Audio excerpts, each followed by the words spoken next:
siblings, people who work for us, everything. I mean, it's just impossible to cut ourselves off from a social environment, and also, furthermore, from a natural environment. We are that.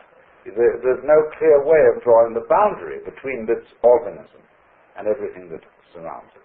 And yet, the image of ourselves that we have does not include all those relationships. Our idea of personality of ourselves includes no information whatsoever about the hypothalamus, an organ of the brain, the pineal gland, really of the way we breathe, of how our blood circulates,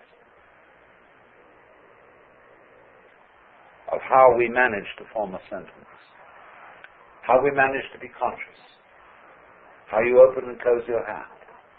The information contained in your image of yourself contains nothing about all that. And therefore, obviously, it's an extremely inadequate image. But nonetheless, we do think that the image of self refers to something.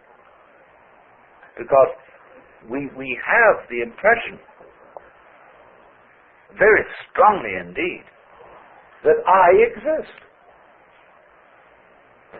And this isn't just an idea. We think, my God, it's a feeling.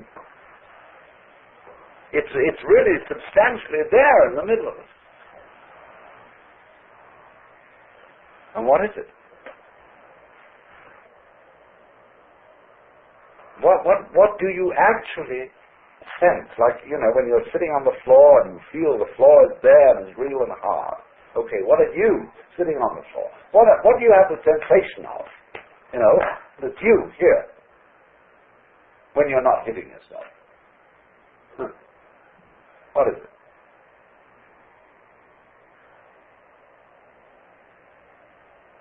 Well, in what part of your body do you feel yourself? The real I existing. We can explore this very deeply, but I'm going to give you a preliminary and superficial answer. The sensation which corresponds to the image of ourselves is a chronic muscular tension.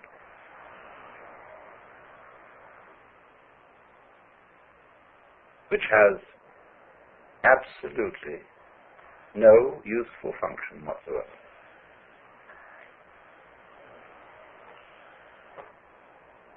It is when you try, say, to concentrate. What do? When you try to pay attention. When I was a little boy in school, I had sitting next to me another boy who had great difficulty in reading.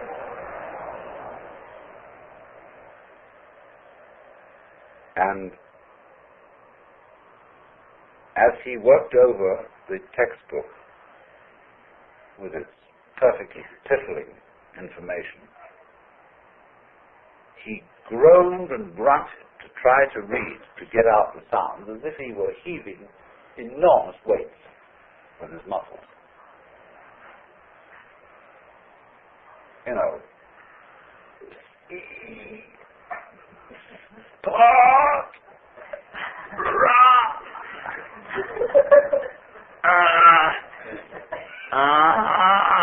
Run.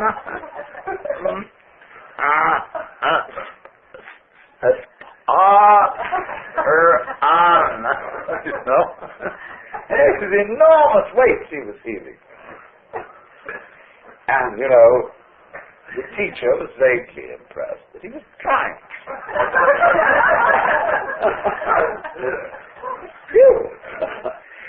And absolutely, always tying yourself up into a knot has absolutely nothing to do with the way your mind works. Because, look, if you try to see hard, look very intensely, and you make tight muscles around here, and maybe you clench your jaws a bit, if anything, that will make your vision more fuzzy. Because if you want to see something clearly, you must not make an effort.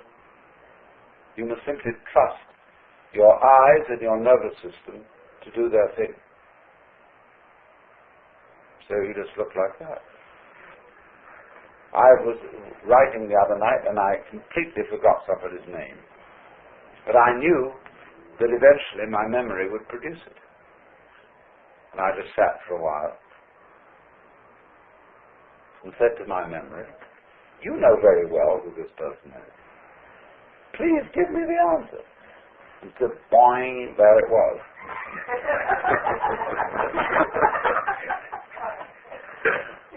Because that's the way nerves work. They don't work by forcing.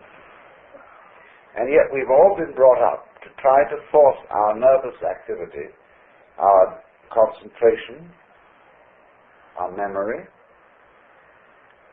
our comprehension, and indeed our very love. We've tried to force it with muscles.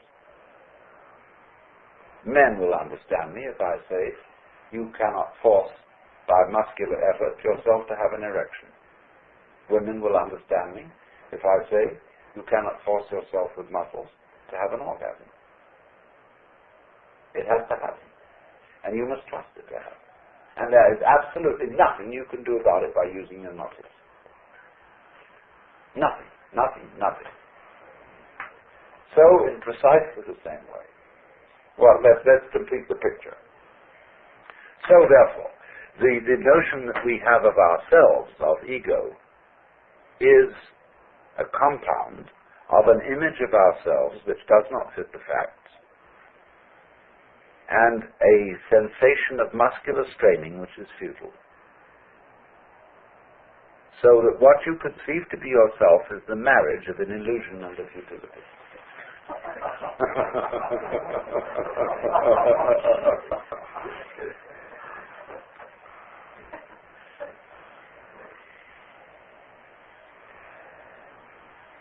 So, well, what are we? If that isn't the case. Well, obviously, if you want to take a scientific point of view, by that mythology, then your organism, about which we know very little. And the organism, as we've seen, is inseparable from its environment. And so you are the organism environment. In other words, you are no less than the universe. Each one of you is the universe expressed in the place which you feel is here and now. You're an aperture through which the universe is looking at itself, exploring itself. And we're going to go into that much more deeply. So when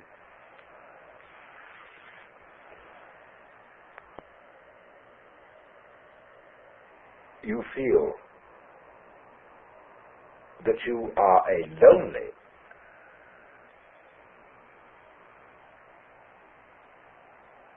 put upon, isolated, little stranger confronting all this, see, you have an illusory feeling.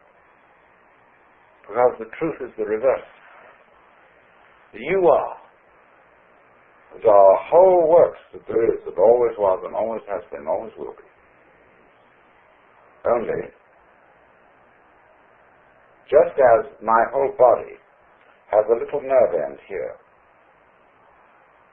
which is exploring and which contributes to the sense of touch, you are just such a little nerve end for everything that's going on.